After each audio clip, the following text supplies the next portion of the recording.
there's probably like the nursing coordinators, social worker, nutritionist, everyone is there. He came into me, standing there right in front of the nursing station. The next time I'm speaking, I need you to silent your mouth. You're painting a very bleak picture of what it's like to be a nurse. Do you want to talk the audience out of becoming nurses?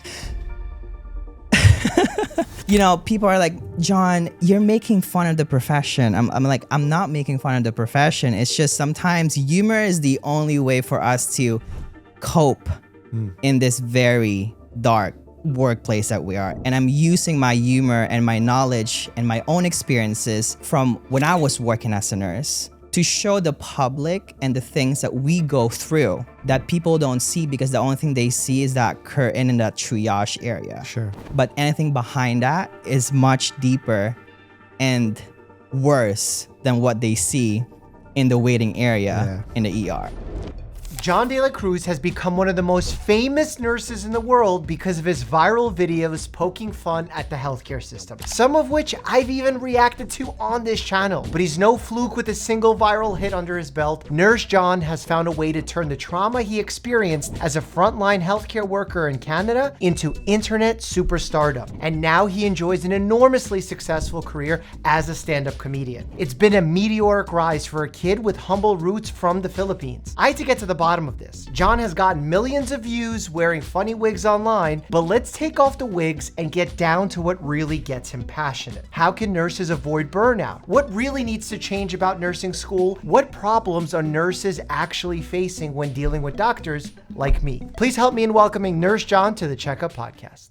I love the fact that we have another healthcare professional who follows the very carefully selected standard medical position, period, first name.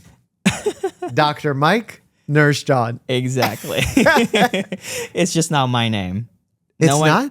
It is now my name. I mean, like, people recognize me as Nurse John, not just John anymore. I thought you were about to say it's not my name, and my name is actually something completely different. No, it's John. It's like your pseudonym. Yes. And you function under Nurse John. But was Nurse John your handle, or did people already call you Nurse John in your...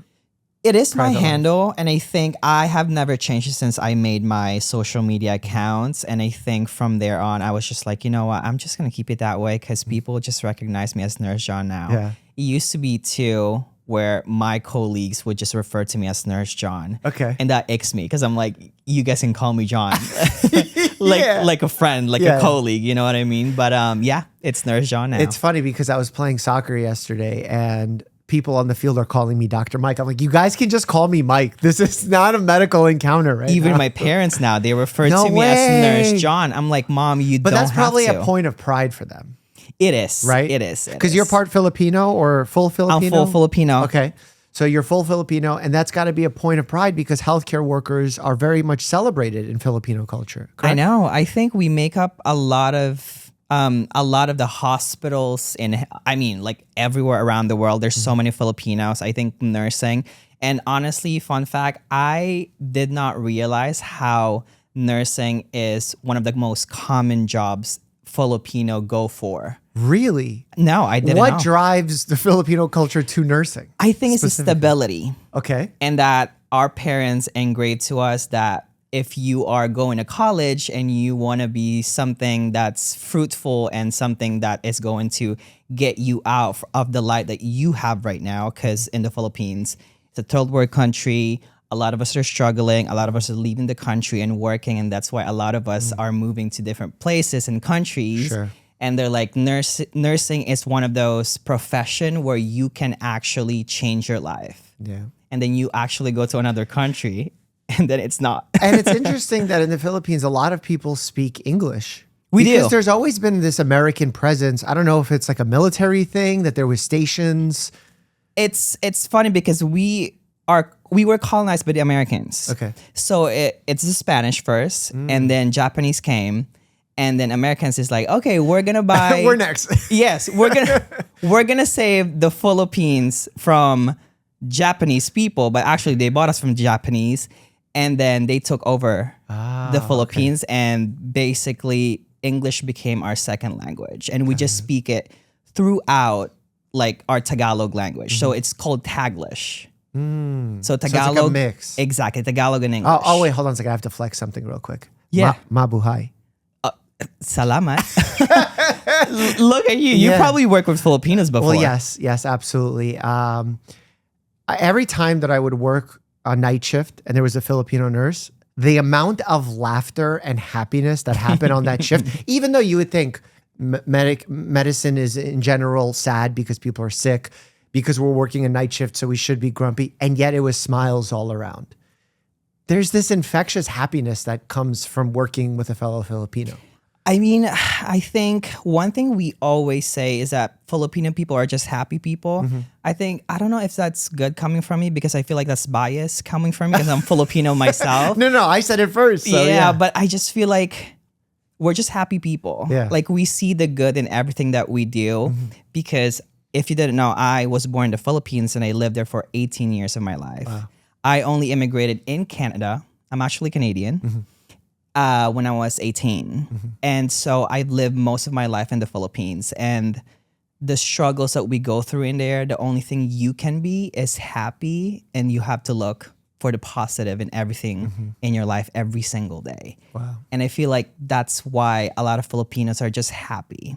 And also getting a job somewhere that's out of the country just makes us so grateful that we even are able to feed our family back home. Yeah. So, And what was life, or how is life different living in the Philippines versus now in the States?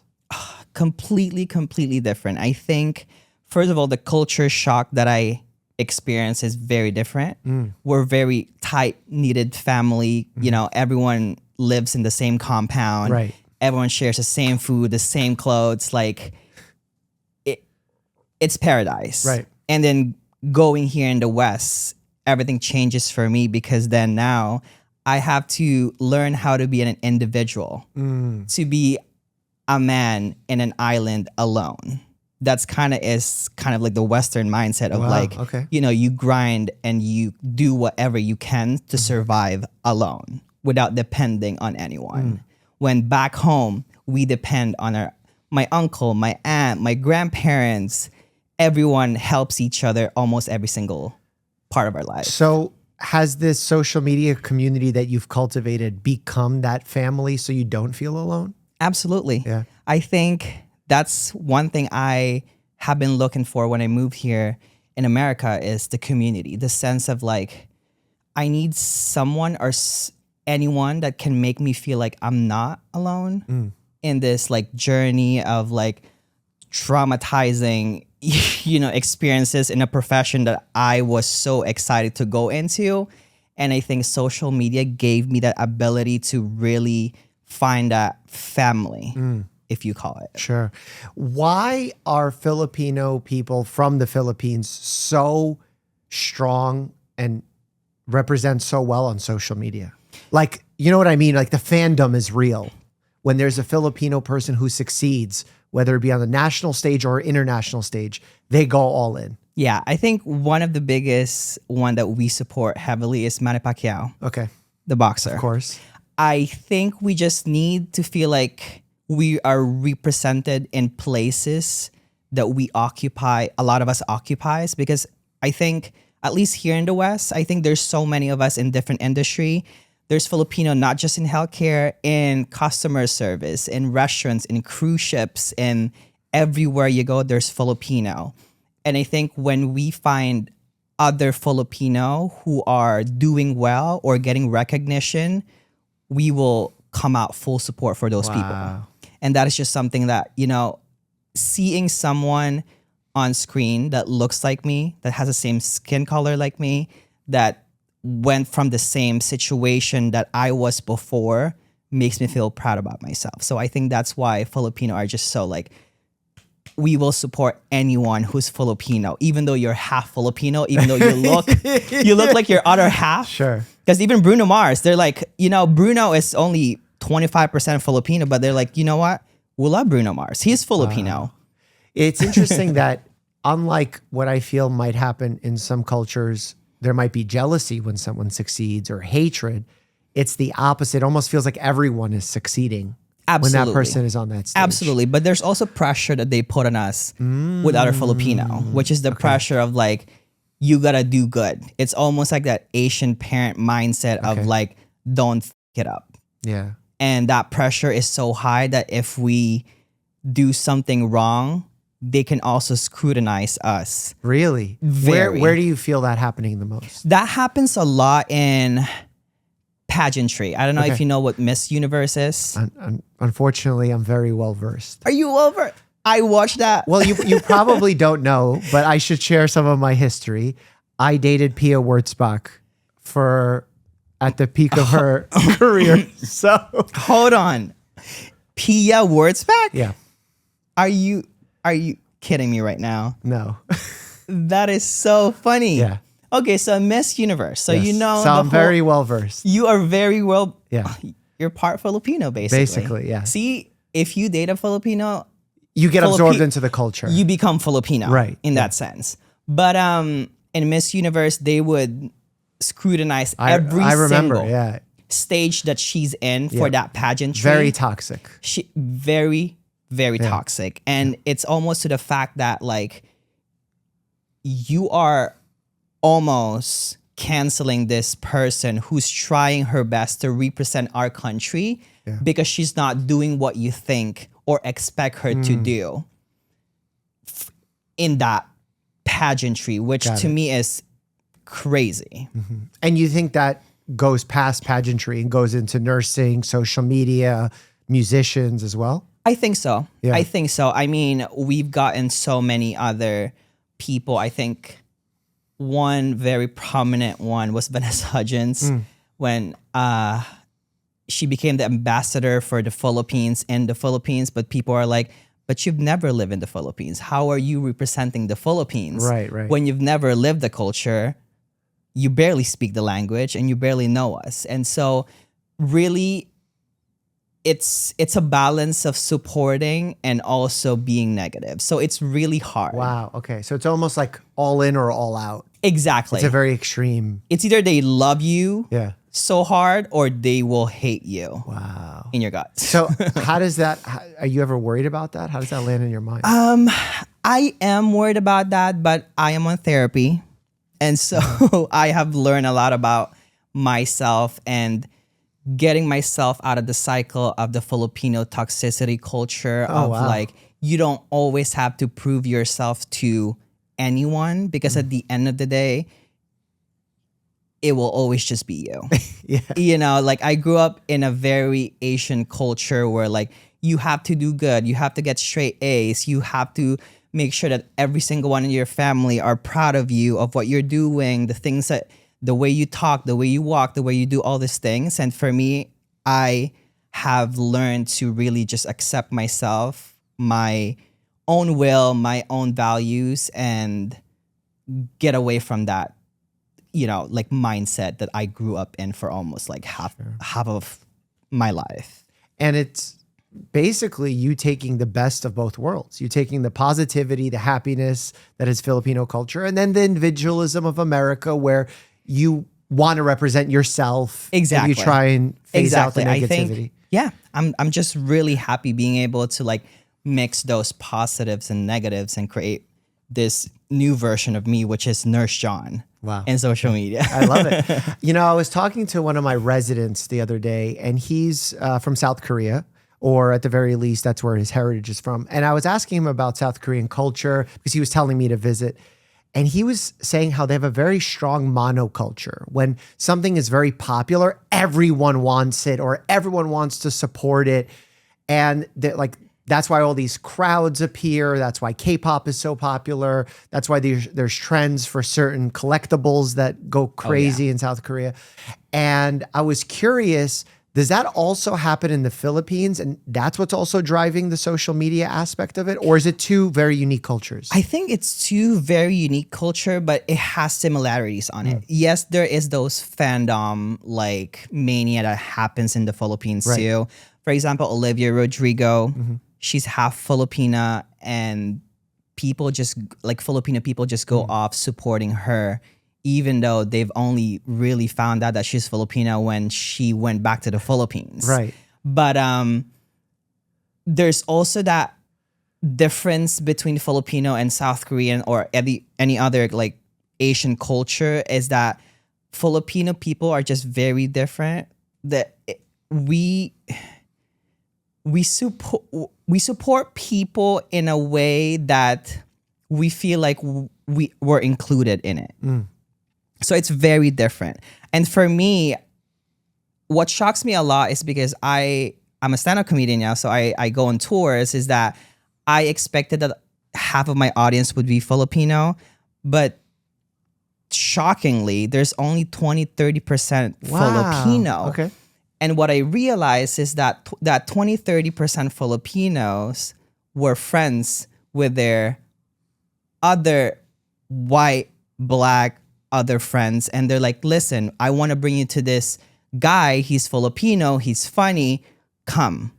And so it's like in your hospital, if you work with one Filipina and she became your family, she would force you to come to my show.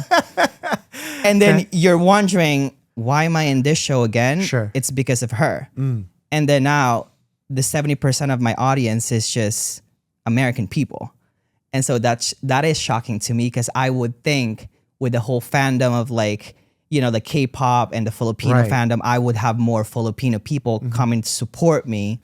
But honestly, there's 20-30% of them. So there's the interesting demographic there. But then what about the demographic of nurses to non-nurses? Right. I'm curious about that. So at the very beginning, it's primarily healthcare workers, because that's who relates to my content the most. Sure. And I think as my audience and I guess my niche, I try to get out from just doing nursing and healthcare content to showing the other parts of my life, because I can cook, I can do other things. And so right now, I think there's still 60% of them being healthcare, 20% Gen Zs and the millennials, and the rest is just a bunch of random people from plus ones. The plus ones. Yeah. And mostly the husbands of the nurses. Oh, okay, fair. Yes, I do have a 10% male audience. Okay. But 90% of them are female. But why can't those 10% be male nurses? I know. Or can they be? I don't know. They could be, but I'm pretty sure there's a very small amount of male nurses in the healthcare system right now. I think we are just getting to the point where there's a lot more male who wants to be nurses, but it's a very small percentage. Yeah, why is that? Why are there not more male nurses? So if I'm basing it to just straight facts, it's because I think nursing is such more of a women job. That's how it started. Women started. It's all about caring. It's all about nurturing. And I think like those things that are not men.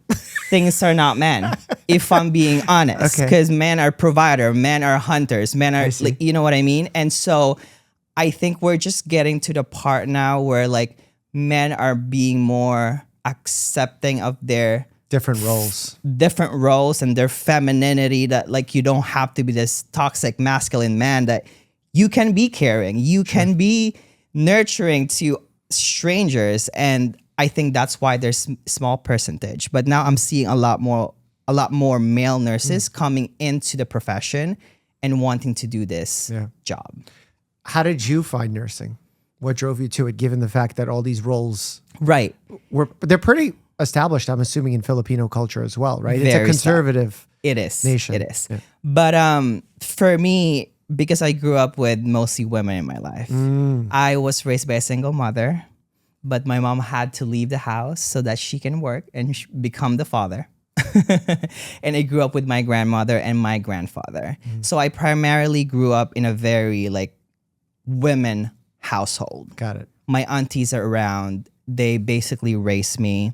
And I think I've got that nurturing and that caring part from every single one of them. And also because my grandpa had Alzheimer's and stage 4 lung cancer. And so during that time, it was really tough for me to see him struggle and not be able to do anything. And so my family struggled a lot emotionally, mentally, and as a young kid, seeing someone you love the most, mostly because my grandfather is my father figure, struggled that much I want to change that for other people and other families. So I wanted to do something in my life where someone's family or someone who's suffering with the same situation doesn't have to go through the mental, emotional, and physical suffering that I went through and my family went through. Yeah.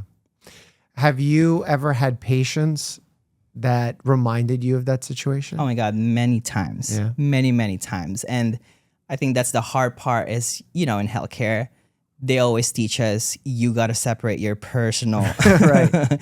Yeah, there's got to be a personal boundaries. Right. Your emotions should be separate from your work. But I actually disagree with that. I do believe that, at least for my profession, nurses, our personal experiences, our emotions is what makes us nurses. It's what makes us be able to care for people, even in times where we cannot do it anymore.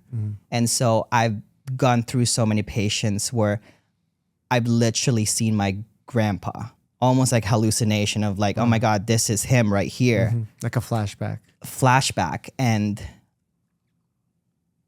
it just makes me sad but happy that now I'm so knowledgeable about a lot of things, and I can help him or her or them as a family and as a unit. Yeah. What was your favorite part about actually being there practicing as a nurse? I think it's caring for patients. I think that's one big, one big thing that people misconstrue about nursing of like, oh my God, you guys complain so much about nursing. Why did you guys choose a caring career? I love caring for my patients. It is one of the most beautiful things that I love about this profession is that I get to be bedside with someone's ill family member and be their support, their healing hand, and that person that can bring them back to the community. And I can sleep at night knowing that I changed someone's life by just helping, literally doing my job that I'm getting paid for. So that's why sometimes, and a lot of times, nurses, confuses this having a boundary and caring too much because you're just that kind of person. Right. And then the boundary goes away and now you're working 16 hours because you care so much about every single people in this hospital. Is that why so many nurses are burning out these days? I think so. Like a compassion fatigue almost? Compassion fatigue, because I do believe that like burnout, it's not a disease. It's a symptom of the system that we're in. It shows you how much crap we have to deal with in healthcare, and that is not being fixed for decades now and still exists to this day. And it almost like healthcare has confused compassion, resilience to doing it because it is your job to do it. Right. And then, we celebrate so much of like resilience, but we forget that like, it's not resilience, it's tolerating the abuse that we experience every single day in healthcare. Yeah. What's the most toxic form of that abuse that happens where people feel like that's normal now? Physical abuse in nursing. Yeah. I think that happens every single day, and it's in the news that nurses get stabbed, nurses get shot, nurses get, physically, literally, like almost dead while working. It's funny because, abuse should be something that we are warned about when we get into healthcare, or at least for my profession, but it is something that we are being trained for because we should expect it to happen. It's like, hey, you're a nurse. I'm going to teach you a few things that you can do to protect yourself so that you don't die. You know what I mean? Here's some martial arts training. Yeah. And the martial arts training are not even good because they show you the crappiest way to like, protect yourself. It almost became like, hey, we're preparing you for the worst. Yeah. And you should be okay with that because you chose to be one. And that's a crazy thing for us to accept and just normalize. Do you think some changes need to be made? Like, should it be rule changes? Should it be mandatory punishments for patients? More security? Like, what would you like to see done? I think so. There should be changes in healthcare, and it always starts in, they're always like, well, let's buy this new computer that can help us chart faster. No, we don't need that. We actually need staffing. Okay. Safety for every single nurses who are caring and protecting all these people in the hospital. How about we in place safety for nurses so that they don't have to fear going into work and one day get stabbed by a random stranger on a parking lot before she gets to work. Yeah. Because we also have families. And one thing I always tell my audience and my community is that at the end of the day, you have to realize that the most important patient is yourself. Because once you are able to recognize that you need to take care of yourself first before you can take care of others, it's going to be hard for you to get out of a system that is made for you to feel like suffering is okay. Do you think your humor, the way that you use your comedic abilities can shine a light on this problem? Yeah, I think so. Because, people are like, John, you're making fun of the profession. I'm like, I'm not making fun of the profession. It's just sometimes humor is the only way for us to cope in this very dark, workplace that we are. And again, humor isn't minimizing trauma. It's surviving it. And I'm using my humor and my knowledge and my own experiences from when I was working as a nurse to show the public and the things that we go through, not just nurses, all of us, that people don't see because the only thing they see is that curtain in that triage area. Sure. But anything behind that is much deeper and worse than what they see in the waiting area in the ER. Yeah, because when people go to the hospital or medical office, they'll see one nurse, one doctor, maybe a few other specialists, but it's single digits. We're seeing dozens of patients over the course, so we get to see it at and scale. They rotate in like 10, 15 seconds, mostly in the ER, you know? Like sometimes like I'll be given an admission. They're like, you're going to get admission 4, 5, 6. And before I even see them, they're already sent to the floor. Right. I'm like, and you didn't get a good sign out and all this. No sign out, no nothing. Everything is just happening so fast that like you should be okay. And you're like, oh, they're gone. All right, but you on. also want me to take care of the established patients that I have still. Exactly. And so all of those are just like it's something that needs to be changed in healthcare. I think there are things that should be in place for us healthcare worker. For us to feel like we're also being taken care of in the system that we're trying to take care of as healthcare workers. Speaking of systems, did you work in Canada as a nurse or here as a nurse? I work in Canada as a nurse. And here too, or just in Canada? Just in Canada. I was going to ask, how different do you think the system is in Canada versus here? Exactly the same thing. Really? Exactly the same thing. Wow. And the only difference is that the cost is different. Yes. Our healthcare is free. And I don't want to say that because free doesn't exist.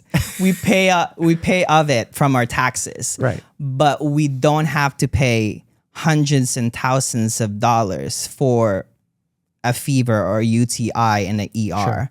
And where I'm from, Montreal, we get treated without needing to pay or pulling out our credit card or getting sent a mail in our mailbox of like hundreds of thousands of dollars for a 4-hour visit. And I think what I appreciate though in American nursing system, at least in our healthcare system, is that there's unions. Unions that is being built to protect us healthcare workers. At least for my profession, there's a lot of unions right now of nurses being protected from the system. And it's another difference is that our hospitals are not just taking advantage of every single one of us in Canada. Right. In the US, there's been many strikes. Nurses have gone on strikes all across the country. Hundreds. Even here nearby in the city. Yes. Are the strikes mainly about these staffing ratios where nurses have to take care of too many patients on a shift, or is it a larger issue? It's a larger issue. I think the bigger issue of that is, first of all, safety. Safety, not just for us, but mostly for our patients. Again, the shortage of nurses right now is insane. Not because there's not enough nurses, but I think there's less of us who wants to suffer in the system. There's so many nurses. I do believe that there are so many nurses out there. If you walk on the street, you'll find a nurse. And the funny thing is, like, there's a lot of nurses because they're now in Love Island. Okay.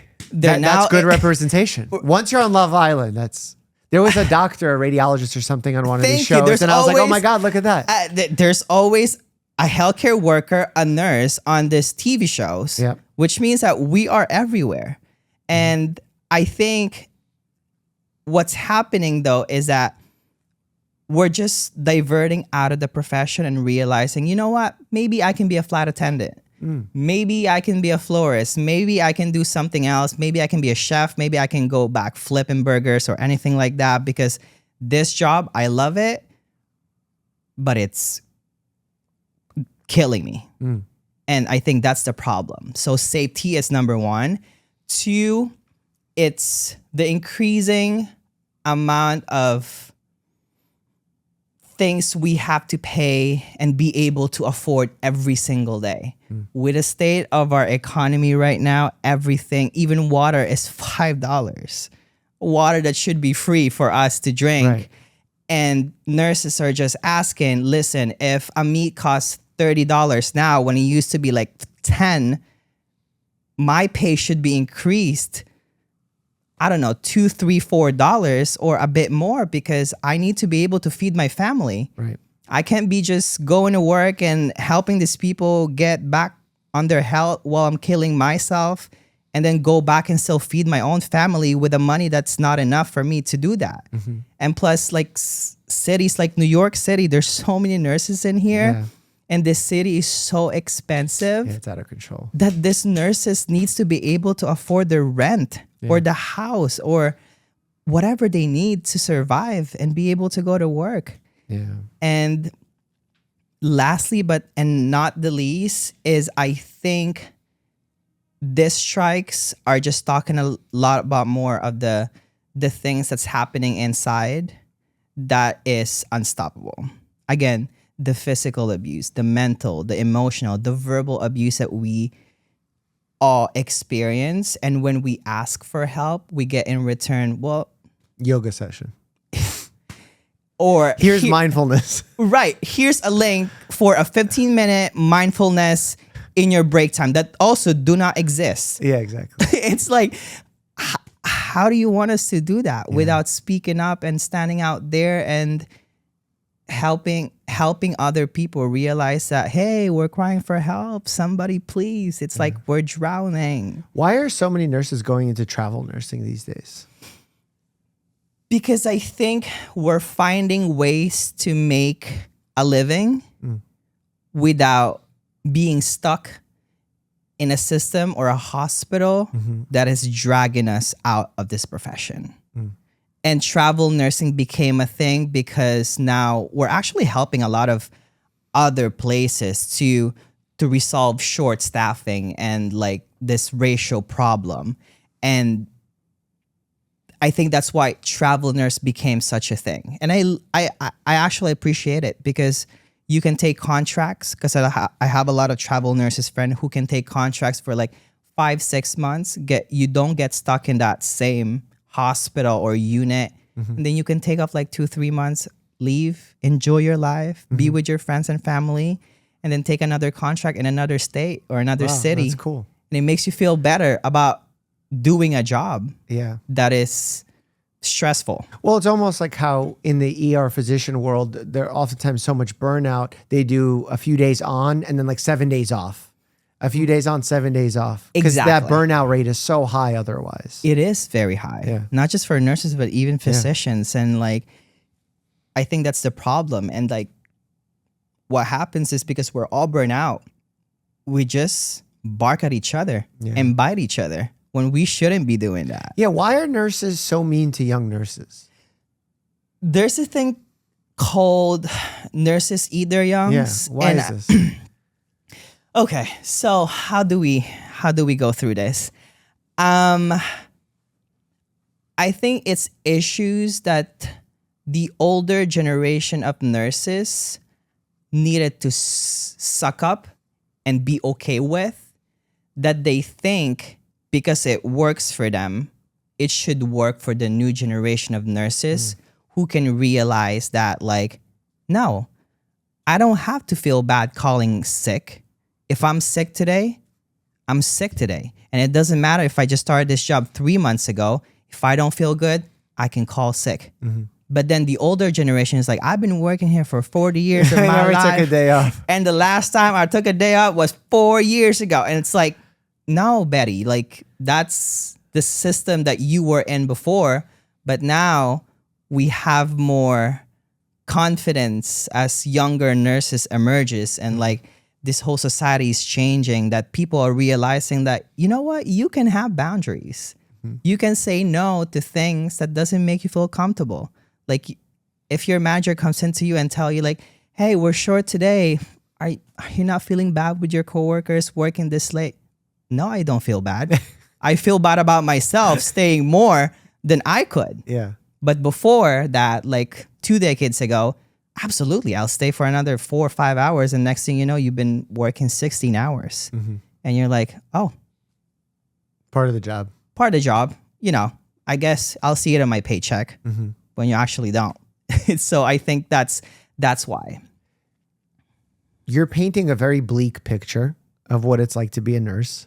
Do you want to talk the audience out of becoming nurses? No, I don't. I don't think we actually do need them. No, I don't. But I just want them to see it far from just the books. Because the books teaches us very, very different things. The book teaches you to be compassionate, to be empathetic, to be all of this, but they don't teach you how to set boundaries, to be strong-willed, to live your life, that nursing and your profession is not your only personality, that once you finish your job, you are another person. Like you are Mike outside of your job. You know what I mean? And what I just want the younger generation of nurses, or even the ones that are working right now, is to realize that like you can feel however you want to feel, and you should never ever feel bad about that, because nursing is such a people-pleasing job that you have to make sure that everybody's happy and comfortable and all of these things, but forget about yourself. And I just want to remove that from the profession. I want them to realize that it's okay to take care of yourself. okay to take it. Like if you go to vacation and you want to post it in your Instagram, you don't have to block your coworkers. Let them see. Do people still do that? We still, absolutely. No, that's bad. You're like, I don't want Martha seeing me shaking my ass in Mexico. Why? That's. But I was like, Martha should If see you're that. a great nurse and you love shaking it in Mexico, more power to you. Exactly. Show them that you're taking shots, Yeah. because, you've been giving shots You're to on the patient. vacation. Yeah. You've been giving shots to patients. You should be able to do the same thing for yourself. So that's, I think, what I'm trying to paint the picture for everyone in my community, is that you don't have to leave this job and you don't have to be scared going into nursing, but I just want you to prepare yourself for the real parts of it. Because I do believe that, at least for now, what I realize is that nursing school actually don't want you to be nurse. They don't? They don't. What do they want you to do? They want you to fail nursing. Why? Because Is it like a weeding out process, you mean? oh my God, it is so competitive to get into nursing school. Wow. And plus having professors who would bring you down, or colleagues that would almost take you out from the profession. Really? It's insane. What's like the meanest thing a professor or colleagues told you? So when I was in nursing school, we have this thing called a care plan. Mm-hmm. You probably know what care. Of course. I hate care plan. I don't even know who invented that crap. Well, actually, tell the audience so they know what a care plan is. A care plan is it's a paper that is you're supposed to fill that up and tell us exactly how you're going to take care of this patient, their wounds, and the steps that you're gonna do. That has to be research based, evidence based, all of this based. But at the end of the day, you actually don't have time to look at that care plan. Right. Because if somebody... Yeah, on a practical level, it's useless.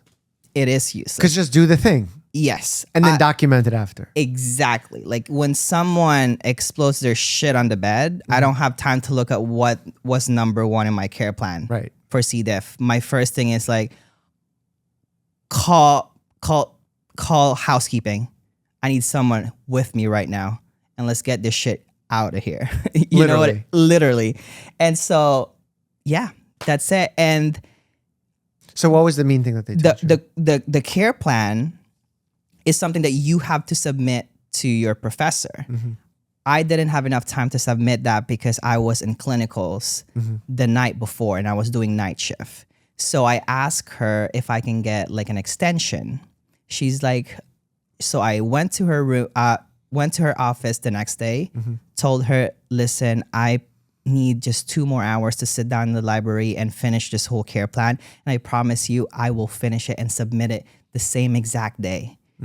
She told me, maybe if you are unable to do something simple like this, maybe you should rethink finding another profession to go to. Off of one situation.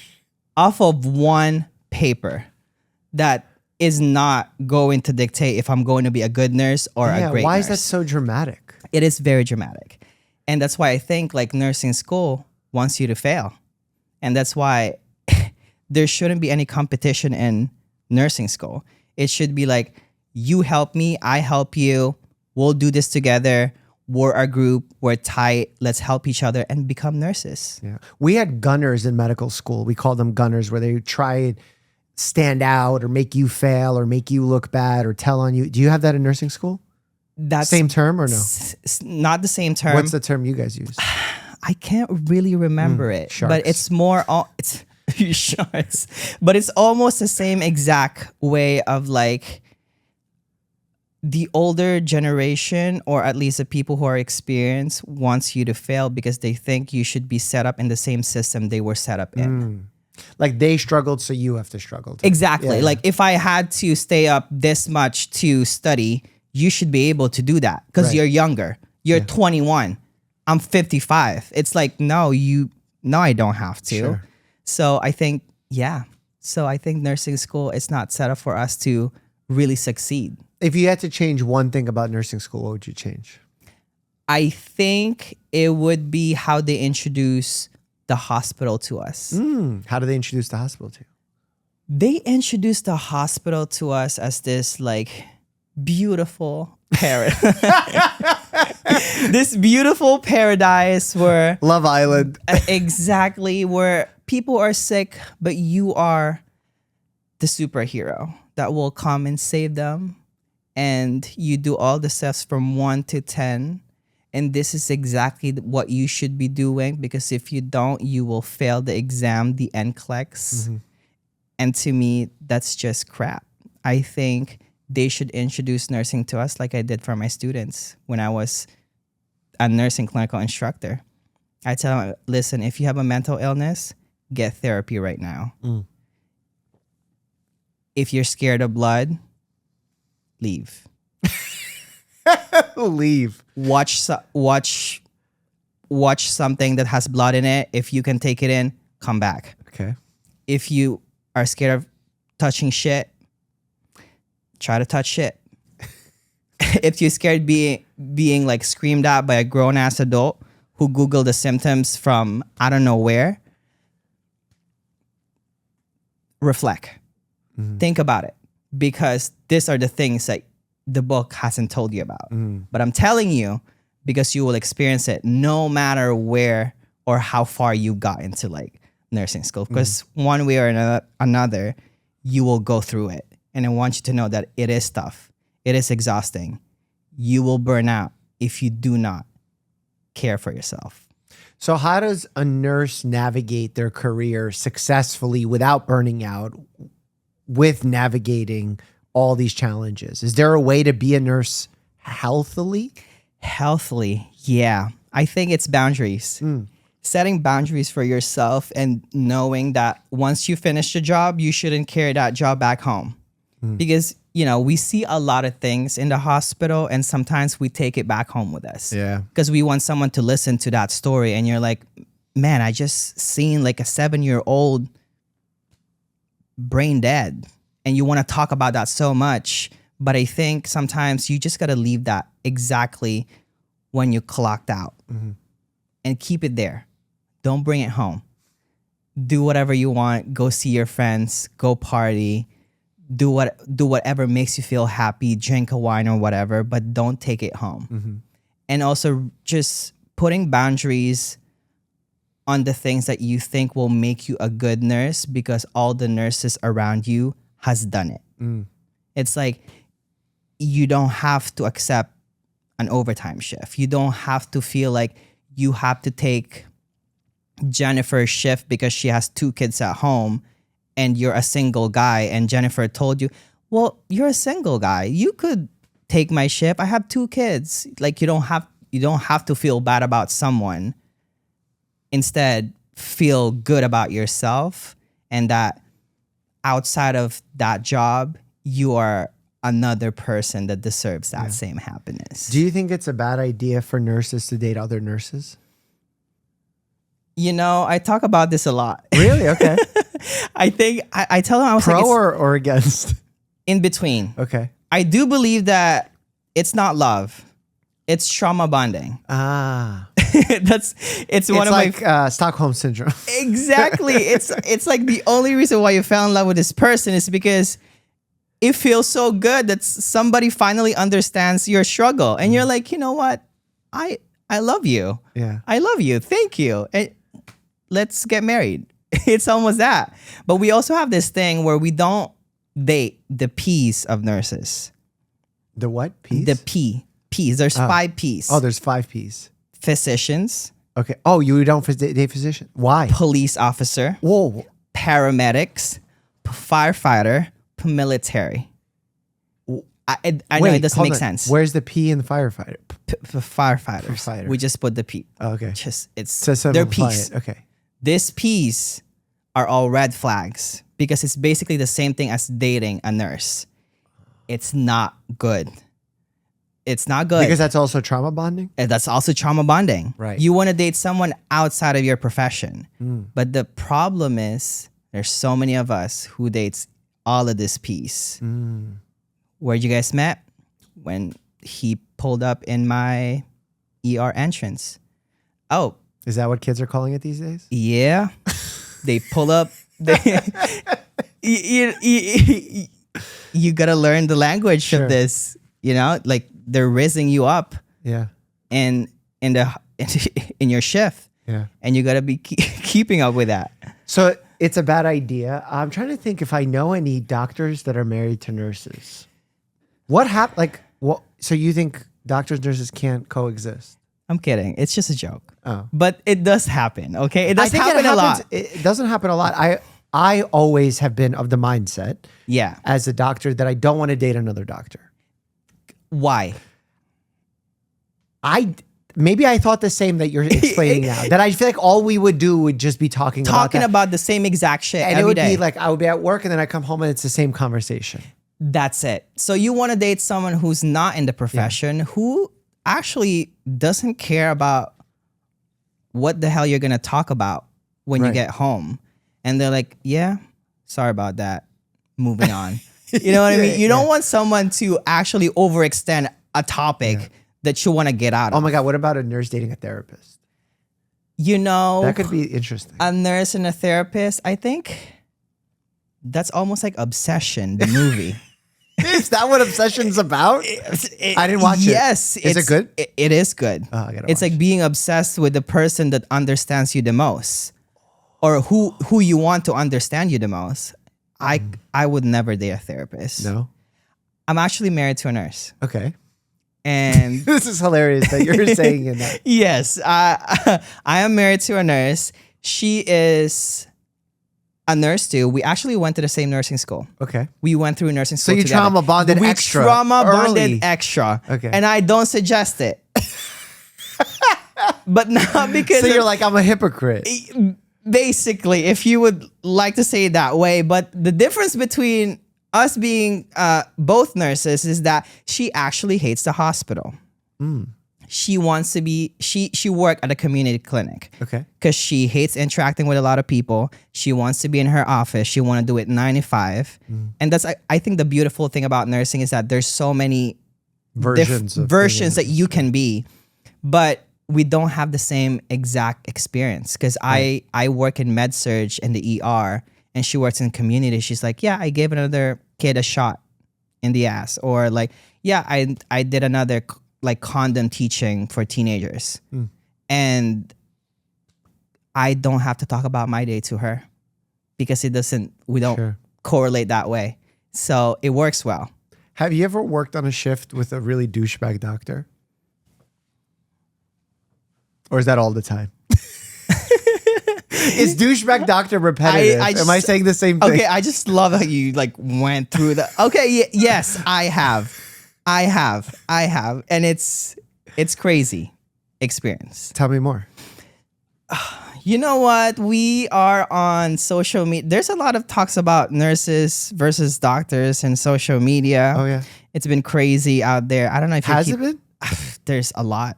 Tell me what's happening. Maybe I missed it.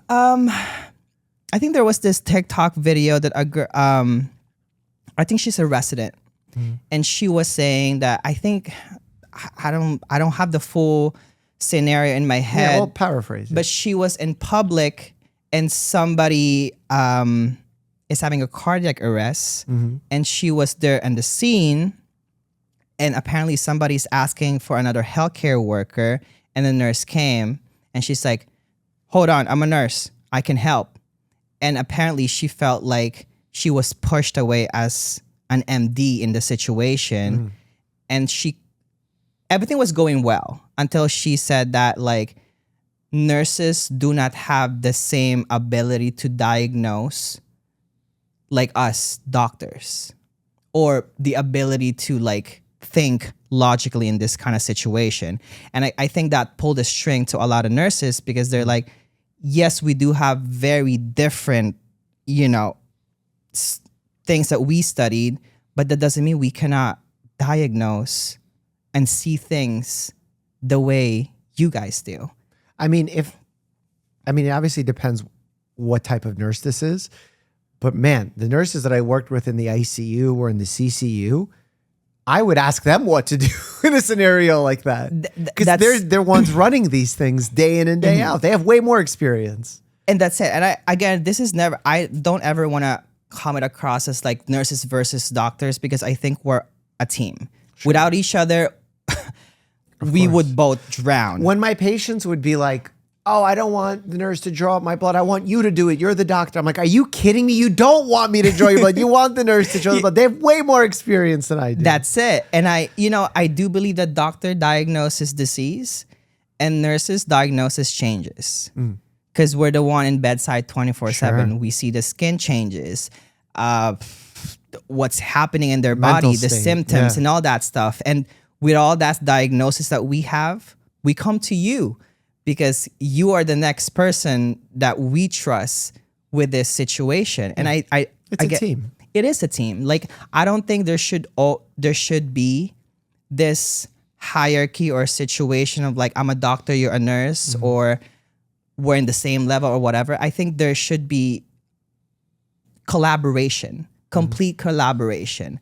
But again, what you asked, have I experienced that? Yes, I have. And I think it's very prominent in healthcare, where a doctor could be rude or mean or degrading to nurses. And I want to start us off with just the basic facts, because I do think doctors have always been, and it started as males, and nurses, females. So we already have the gender role situation in here. That's one of the factors.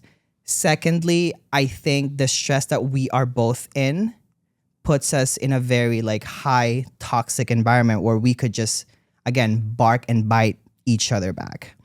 But the third one is and I think the most prominent, at least not to the older generations of doctor. Again, I have never experienced I've never had a bad experience with younger doctors because just like nurses, the younger generations of doctors are more open-minded. They're very much and more. I believe there's more women in medical school now than men. There is. So, and I've never had a bad experience with a female resident or a female doctor.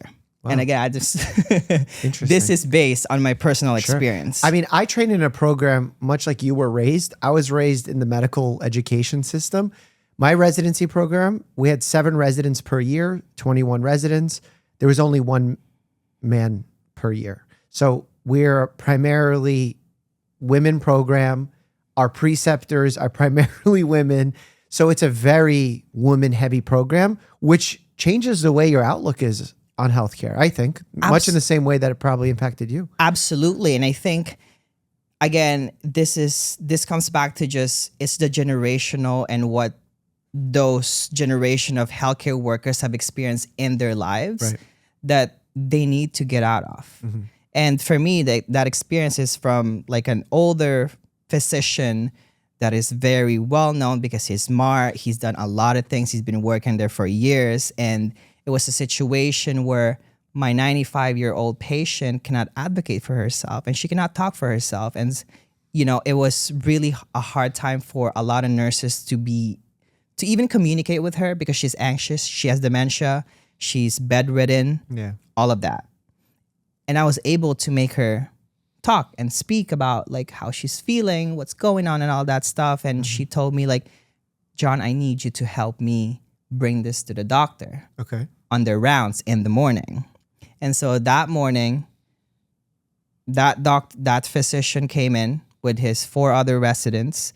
They came in and see the patient and he's asking question, which for me, first of all, that has been his patient for a very long time. So he knows exactly where she stands in this situation. Right. He's throwing in questions of like, how you feeling? How's your pain? How's all this? So I'm answering those questions because I have the information. And I remember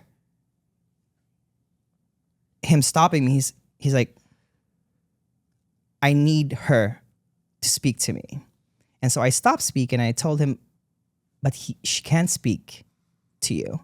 She's anxious. She hasn't spoken to any nurses. She only has given me information. So he left the room.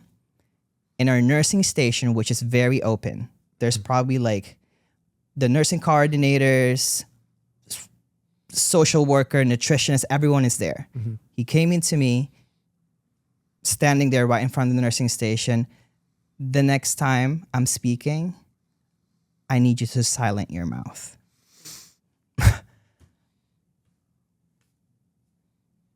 And to me, I'm just shocked in the response that I got from him.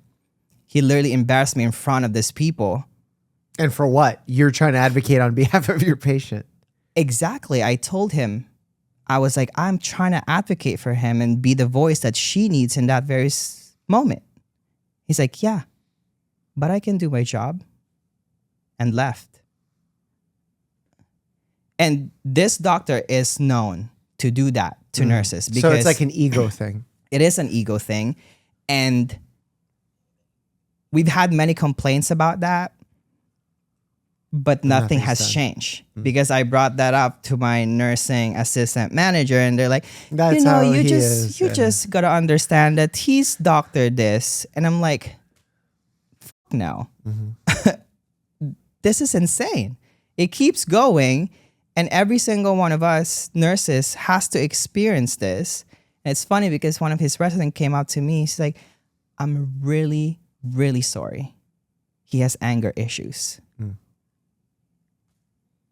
And why do we have to suffer off of his problems? Yeah, exactly. And that experience really just shows you that there is sometimes ego in this, like generational differences between us healthcare professionals. But I strongly, strongly believe that we should never have that.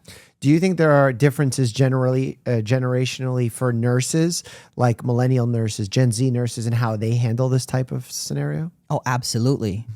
Because he would never talk like that to a senior nurse who's been there for 35 years. Because they'll tell him in his place. Oh, absolutely. But because I was a new nurse, I've only been there for a year and a half, and he's only probably seen me 40 times. That's not enough for him to respect me the way he respects a nurse who he has been speaking for decades in that unit. But that shouldn't work like that.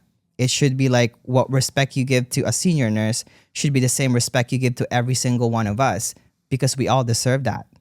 And again, this might sound mean, but you need me more than I need you, because I have a lot of other doctors I can talk to and nurses that will help me if you don't want to work with me. That's kind of is.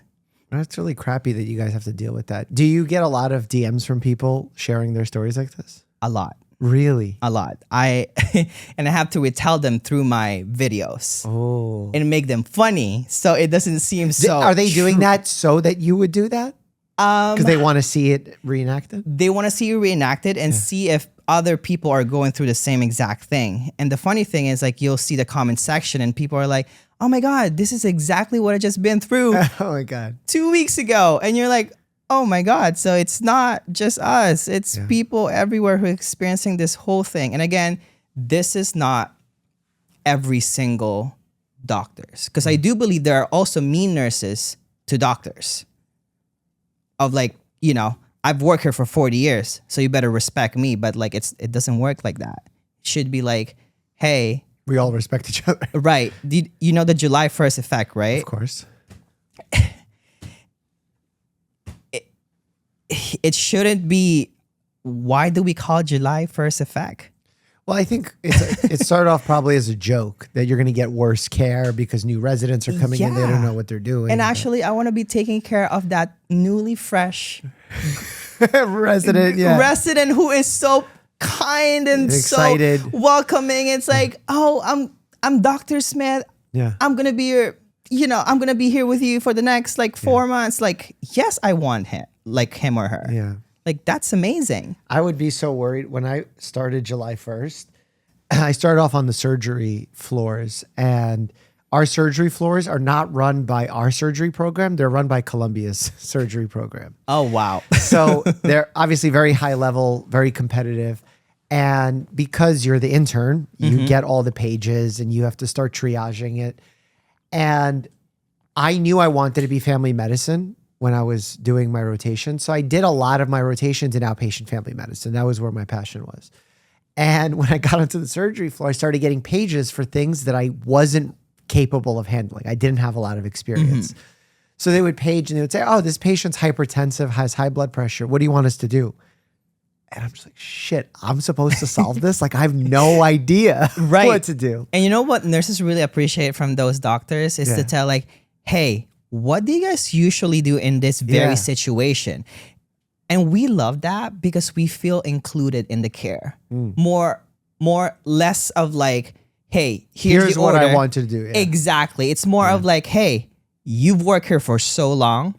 I just started here. How does this work for you guys? Because I want to follow how you guys do things in here. Yeah. Not to suck up what the system is happening in that unit, but more of hey, I want to collaborate with you, who's an expert in a new place I am starting at.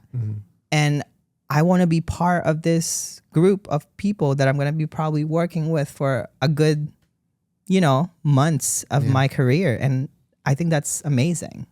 Yeah, I remember when I was on night shifts, if you get, actually it was probably a 24-hour call shift, and you're in your call room at night and you're sleeping and you're like, at least I'll get 2 hours of sleep. And then you get paged and you call back and you'll get someone and they say, oh, the patient is hypertensive. So what would you like us to do? And I'm like, okay, what's the blood pressure? 142/88. And I'm like, oh my God, don't do anything. Like, they're good. Well, follow up with their PCP once you're discharged. But at 2:45 in the morning, you're like, oh, I'm absolutely dead. But it takes time to learn that because you don't know. It does take time. So that's to like the learn July that. 1st effect, I feel like. It is. And it shouldn't be, because I feel like those new residents should feel welcome starting in an environment. I think that's where it should start for like residents to not feel like they have to suck up to. It's the same exact thing with the older nurses, is that you don't have to be like Dr. Rude. You can be exactly your own personality and be the doctor that you are, really. Because I feel like another thing that nurses always say is that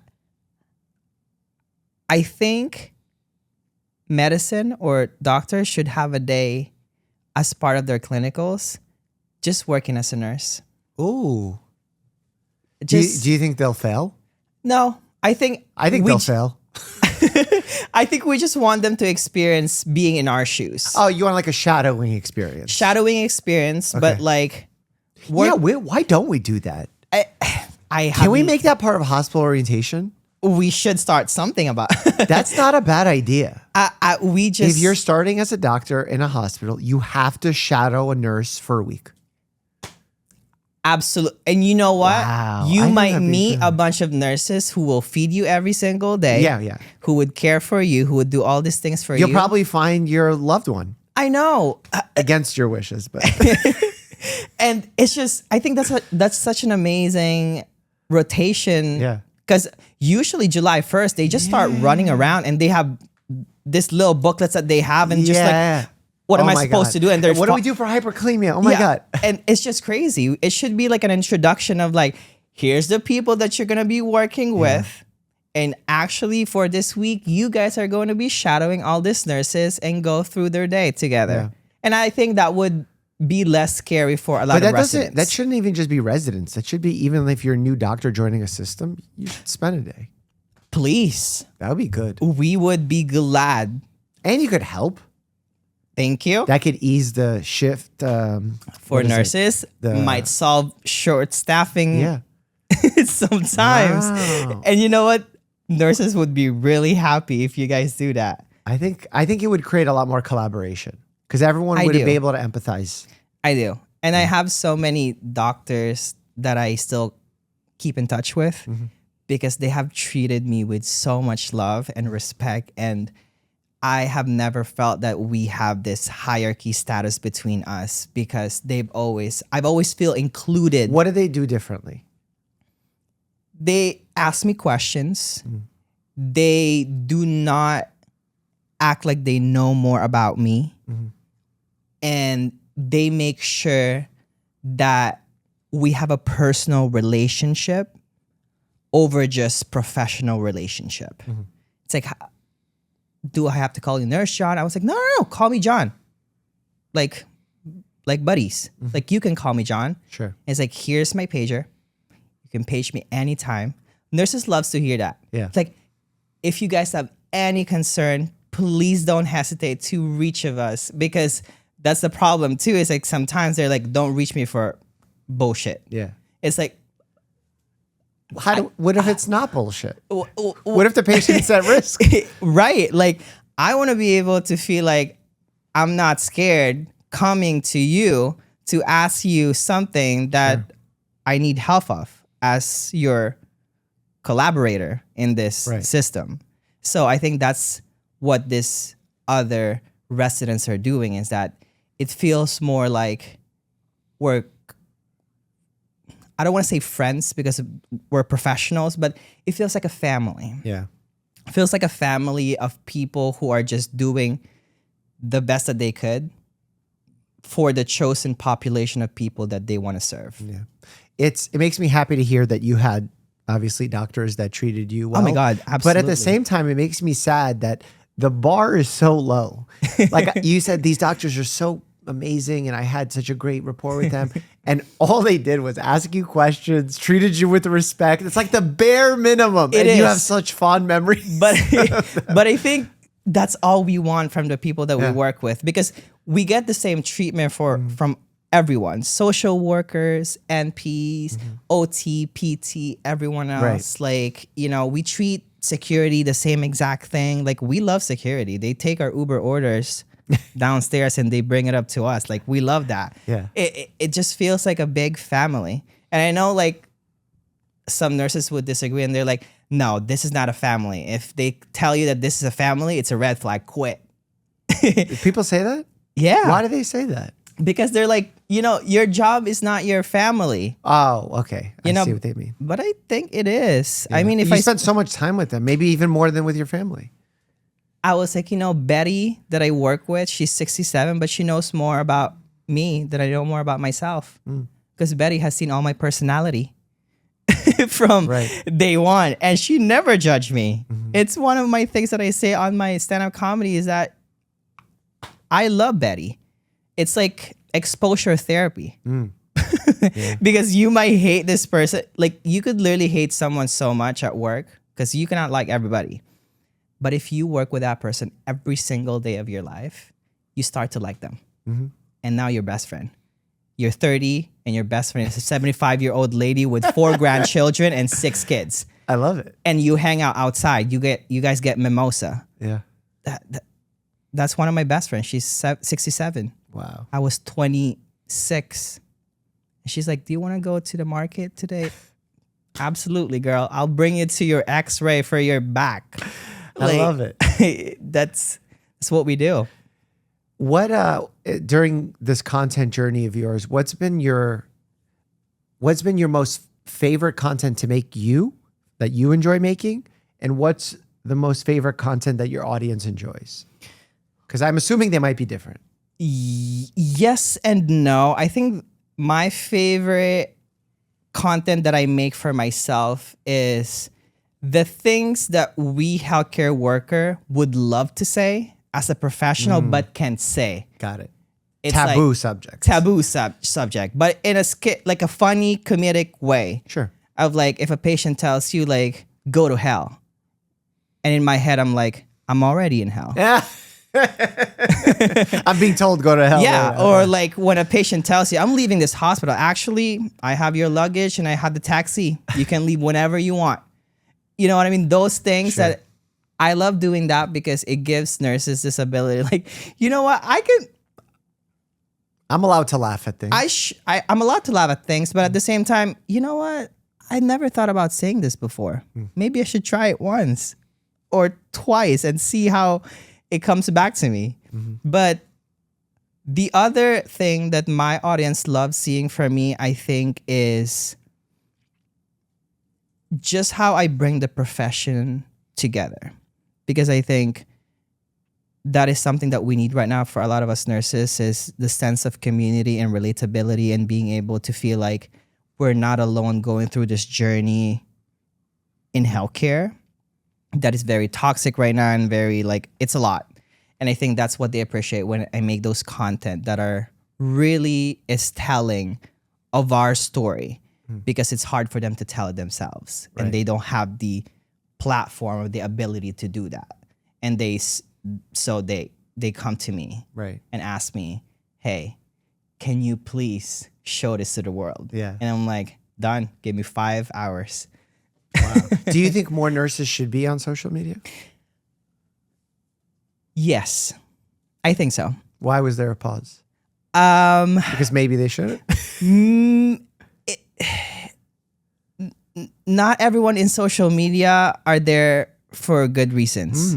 You know what I mean? Like, there's a lot of us in healthcare who have been canceled since 2020 because they've done some really shitty and stupid crap. Right. And so the pause is like, yes, because there's a lot more of us now that can tell the world all the different parts that I cannot tell.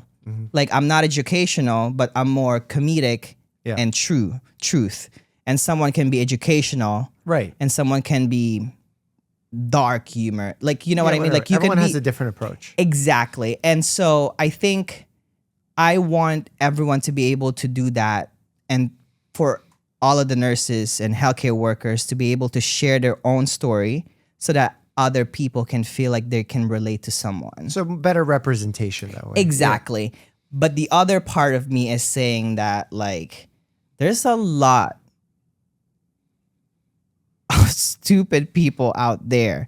And I'm sorry, but like there's a lot of stupid healthcare people that goes on the internet and speak their mouth like HIPAA doesn't exist or professionality wasn't something that we've learned and was drilled on our heads every single day in our school. It's like, dude, why do you have to say that? Like, how did you film this? Looked at it, edited it with like captions and all this stuff, and decided like, good idea. This is actually good. Post. You know, it's hard. Yeah, it's hard. It's a very like thin line of like, show it to the world, but don't be stupid at the same time. Yeah, it's a very thin line. Because you've been in social media for a long time. Yeah. And I think if there's one person that people in social media, at least in healthcare, who wants to go in social media needs to look up to, it's you. Wow. You've done it. Thank you for saying that. I mean, you've done it for a very long time. Sure. How long have you been in social media? Like 10 years. It takes one single content to bring you down. Yeah. I mean, yeah. And also you want to, the line between doing something stupid is small, but also the line of saying something inaccurate, trying to not fall victim to sensationalism, to selling out, to pitching supplements and miracle cures. There's a lot of money left on the table with all of these things. You know, you look at the podcast, highest paid podcast list just came out. And the reason we're not on it is because we're refusing to accept all of these BS supplements. Literally, if I can tell anything to anyone right now, is that if I have taken every single thing that was offered in my table, oh my God, yeah, because I'm a nurse and a healthcare worker, yeah, people will be poisoned. People will be poisoned, but at the same time, I would be retired right now. But I never did that because I have my own values, my own beliefs, and my own professional boundary that I keep very, very sacred to me. So when you look at these sponsorship offers, do you think back to John when he's taking care of, or your family while they're taking care of your grandfather? And you're like, I would never want this for him, so I will not do this? Oh my God, absolutely. I mean, like, there is so many out there that is being advertised. And for me, when I get those brand deals coming out on my table, I read them. I research them. And if it doesn't sit right with me, I would never take them. Or if it harms the people that I love, because I always put the people that I love, like, would I give this to my grandfather? If I don't, I shouldn't. Why do you think some people give in and start doing it? You think that just the appeal of money is too strong? I think so. I think monetary, but at the same time, I think some people just don't think. I think people just don't take a step back and like reevaluate their decisions. And again, it's almost like the same thing as posting something so stupid in the internet of like, you've looked at this maybe like 4 or 5 times. How did you still think this was okay? Sure. You know, it gets to that point of like, you know. And to me, I'm lucky enough that I have friends and family that surrounds me who are also in healthcare. I would bring this brand deal to all these people. And I was like, read it and tell me, is this something that you guys would take, would agree on, would do? And if at least one of them says no, absolutely not. Yeah. It takes a lot for me to even do that. Again, like, last thing I ever want is to harm anybody of anything. What are some of your loudest critics saying about your content? Is there anyone that's mad about, like I've seen during the pandemic, people getting very mad at healthcare workers for filming instead of working? Do you get any of that kind of stuff? The beginning, I did got some of those of like people asking me, they're like, so you're complaining about short staffing and you're tired and burnout. So how the hell did you have time to even like take your phone and put it in there and click record? I tell them, I was like, because I have a free will and I have a time off Exactly. within my job. Like yeah. I'm still a human being that I can do all these things. But, you know, I think one big thing that people don't realize is what you see in social media is not even a percent of what I do in my real life. Right. You see nothing about me. This is not even a descriptive of who I am as a person. So I don't think it is for you to judge me because you've seen a video of me that you don't agree with. Right. Like at the end of the day, it's more of like just being okay that people, not everyone will like you, and that there's always going to be someone that will find a way to destroy you because you're successful. Right. And I think like just being okay with that, and that no matter what happens, it's always just knowing that as long as you know that the people around you loves you and cares about you and know you're a good human being, that's all that matters at the end of the time. Very true. And speaking of being successful, your tour, absolute success. Tell me how you got into touring as a comedian. I feel like being a nurse, you get a very dark, unique sense of humor. Is that what translated well for you? Mm-hmm. So this is another factor. First of all, I want to recognize, yes, I'm doing stand-up comedy now. It is crazy, but also there's all scrutiny of that too. They're like, oh my God, he's a sellout. Now he's doing stand-up comedy. Why is that a sellout? Because well, you're selling out, you know, arenas and stadiums. So it's that. That's the good selling out. Sure. But they're like, you know, like he lost the plot. I was like, I didn't lose the plot. Actually, the plot still is healthcare, and it's still telling the truth about healthcare. But now I'm on stage and I'm doing it everywhere, not just America. I've been to Europe, I've been to Asia, I've been to Australia, all these places. What I realized in this tour is that every single one of us has the same exact universal experience when it comes to healthcare. We don't get treated right. And my stand-up comedy was something that was just brought in my table. And they're like, hey, John, if you can make comedic skits in your bathroom at home, maybe you want to do it on stage. And I was like, I have never been on stage my entire life. Like the last time I was on stage was to get my diploma, my bachelor's in nursing. And this isn't something I've dreamed of or seen myself doing. And to me, I was like, if I make my comedy skits, I get to have 50 rounds of revision until I feel like it's funny enough. Yeah. On stage, it's exactly what I'm doing right now. And it has to be funny and people has to laugh for them to want to come back to this. And after giving the first try, they're like... Where was your first try? In Brea, California. Okay. It's a comedy club, Brea Improv. Okay. It was 500 seats. It wasn't my show. I was doing 5 minutes on someone else's show. And they're like, oh my God, John, like people love you. The stories are actually funny. I was like, guys, that was just the truth. You're like, I'm not even... I was like, I'm not trying to be funny. Yeah. I'm just trying to tell exactly what my life was being a nurse. Yeah. And then after that, my agents from CAA were like, hey, do you want to book another show? I was like, sure, but this is it. No problem. Then my manager called me and said, like, John, they book you. Netflix is a joke. I was like, what do you mean? Like Netflix is a joke? Like hearing Netflix to me, because I didn't know what Netflix is a joke is first. And they're like, no, it's a festival. It's a comedy festival that happens in LA like every 2 years. Like Kevin Hart is there. Fortune Famester is there. Ali Wong is there. I was like, why would they book me that? They're like, they want you. The person who was booking things. Wow, so much pressure. Wife was a nurse and she convinced her husband that you're going to be a good fit. And it's always the connection of like healthcare workers from different parts that like, yeah, John will be great. And then we sell that show out in like 5 minutes. Wow. It was, I was flabbergasted even knowing that like I was being part of that festival for known comedians, and it was so successful that they made it into a tour, and that tour lasted for 2.5 years. I just finished it actually about 10 days ago. Is that hard? Like you're traveling. I did a small live tour on the East Coast, like 4 or 5 cities. Yeah.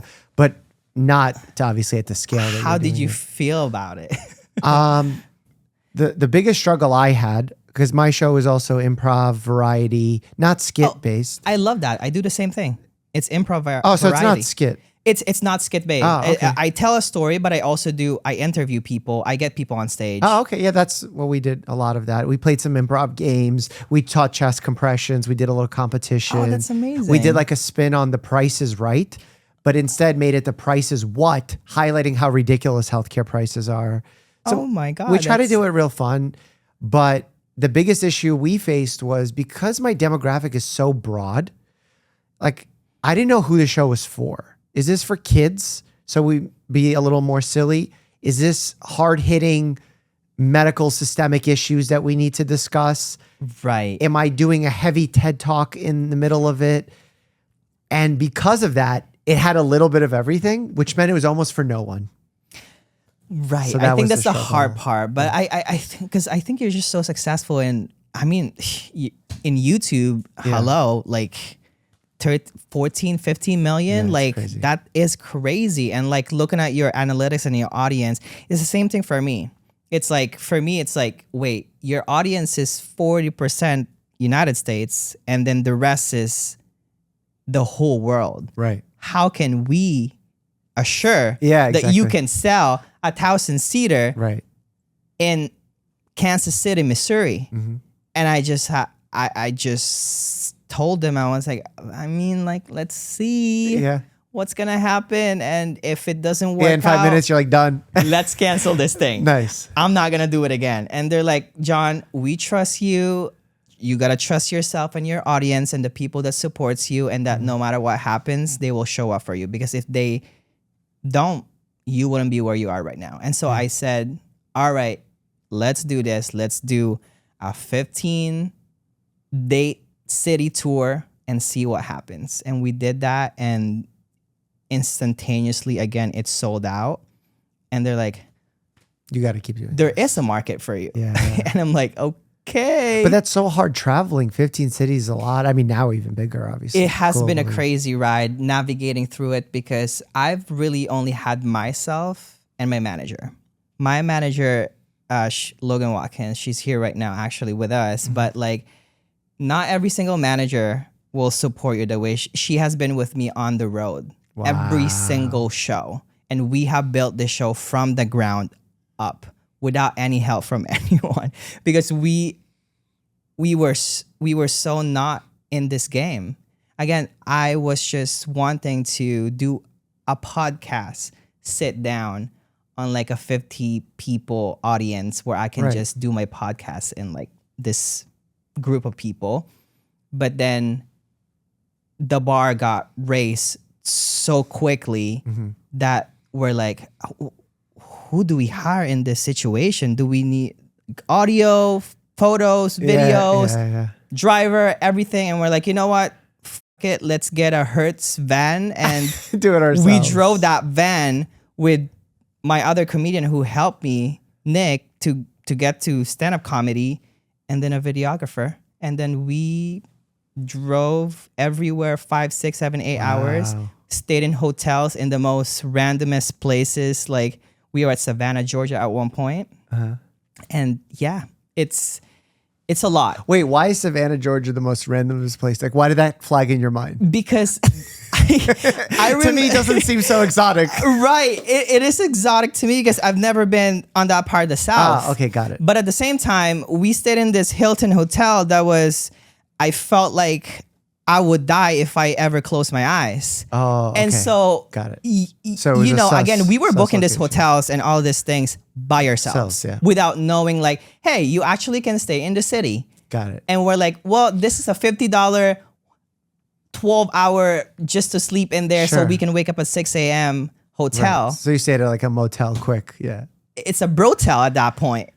You're like, holy crap. like I'm doing this. Yeah. But it makes me feel really proud that I'm able to do that for my community, in our community, because there's doctors in that audience sitting with us. That's so cool. And it just I want to come to a show. What's your nearest show to New York? New Jersey. Oh, perfect. The NJ Pack. Oh, that's like right near my hospital. Are you serious? Yeah, we're gonna bring some nurses and come support. No, I think you should come on stage and you'll be surprised that your audience is actually primarily healthcare. You know what's funny? I wonder if that's true. Like, how would you know? Like these days, how do you know who watches you? Because you look at the YouTube analytics and like it might tell you again what country they're from. Yeah, male female split. But besides that, it's hard to know. I think we both want to do a lot of things. Yeah, and that strays us away from our real community. Yeah, but our always community is healthcare. I think you gotta realize that the people in healthcare loves you so much. You are a doctor in social media. Hello. Like everybody Mike, knows Dr. Mike. Yeah. Like I've known you before I was even in social media. And we actually met at the Pit premiere indirectly. The Pit, yes. And I was actually all my friends went to talk to you, but I was so scared because I was like, wait, I used to watch him on YouTube. And then I remember you also did a commentary in one of my videos. In the TikTok React video? Yes, React video. And I was like, oh my God, I feel so good. And guess what? Who told me? Every single nurses who follows and loves No way. you. Oh, that's awesome. So it's a smaller world than I probably even imagine. It is a smaller world. How many nurses are there in the United States, you know? Sam, can you chat GPT it? I know how many doctors. I think there's like how many 1.2 million. 1.2 million. That's not enough. Yeah. So imagine how many nurses. All right, let's guess before he tells us. What's your Price is Right rules? Prices. I would say 4.5. Ooh, that's very low. I'll stick with 6.8 million. I'm going... Because nurses are classified differently because there are... Like LPNRN and all this. Yeah, all this stuff. So... I'm going to go... 6.7. God, 6.7. I'm going to go 5.5. 5.5. According to the American Association of Colleges of Nursing, there are more than 5 million registered nurses. Of all licensed registered nurses, 88% are employed. So about 4.4 million active working employees. Oh, wow. That's so we're both over. Yeah, we are, but so you're we lose. You were no, closer. but we both lose Price is Right rules. If you're over, you lose. Holy, wow. Yeah. And we still have shortage of... Well, that's why we have a shortage. We need more. They gotta triple this number. Yeah. And I think that's maybe gonna this help. podcast will help. I hope so. Yeah. I hope so. And again, like, come to the show and I'll when is it? Month-wise. September. Oh, so it's like soon. It's very soon. I'm starting my new tour. Okay. When's the first day? Against Medical Advice starts in Charleston, South Carolina on September 10th. And then... So very soon, like... Very soon. In about like 2-3 weeks. And we still have a lot of preparation to do. Okay. Because I'm actually filming my first ever live taping of my comedy show. That's the one that's going to be in South Carolina? No, that's my tour that I'm filming specially. So that's separate? Yes. Okay. That's August 16th at Alex Theater in Los Angeles, California. Ooh, fancy. My first ever live taping. And where will that live? On YouTube? Netflix? We don't know yet. Oh, who will buy it? Who will buy it? War. It's a bidding war. It is a bidding war, and I'm just so excited to even do that. Amazing. But yeah. I'm so excited for you. Thank you. This is so fun. Thank you for giving healthcare workers a voice and an outlet and allowing us to have fun against medical advice. I think we both do that. So thank you too for what you do for every single one of us in healthcare. And I think like you've made so much difference. And honestly, I would say like one of the reasons why I went doing the social media is because I've watched you for many. That's high praise. I know. You got to see how much effect you have towards us healthcare workers. You probably can relate to this most. When you're filming with you, maybe a small team, a little camera, so you forget the impact on social media. Yes. And it becomes like almost like a job for us because we keep wanting to do more. And more content. But then you don't realize that if you put that 12 or 14 million you have on YouTube in one area, oh yeah, you have more than the Madison Square Garden. Like, More than that's Madison probably Square like Garden. 50 times that the Madison Square Garden sold out. Yeah. Like, it's just insane how much effect we have with. Do you have an arena that's your dream arena to play? I did play it. What was it? It was the Wembley Arena in London. Wow. Isn't that like 100,000 or 90,000 or something? Oh no, crazy? not that big one. Oh, okay. The Wembley Stadium. Oh, So okay. it was that's a stadium. I went to the there's arena. a Wembley arena. Okay. Yes, that was 7,900. Wow. Okay. And it's mind boggling. Why was that one so important to you? It's because I've seen Queen perform in Okay. Bohemian Rhapsody in that very stage, and to be able Wow. to stand on that stage That's huge. where he did, I'm like, wow. And it's also London. I love London. Okay. So how do people buy tickets? They can get tickets in my websites, www.nursejohn shows with an S at the end.com. Well, thank you. I'm Thank you excited so to watch, much. and Absolutely. maybe folks will see us together. Oh, New Jersey, you gotta Come out for a come special out, New surprise. Jersey. Exactly. Thank you. Thank you, man. That's awesome. Of course. Oh my God, that was fun. Did you know a nurse that I worked with for like 10 years has been a guest on this channel? Click here, check that out, and as always, stay happy and healthy.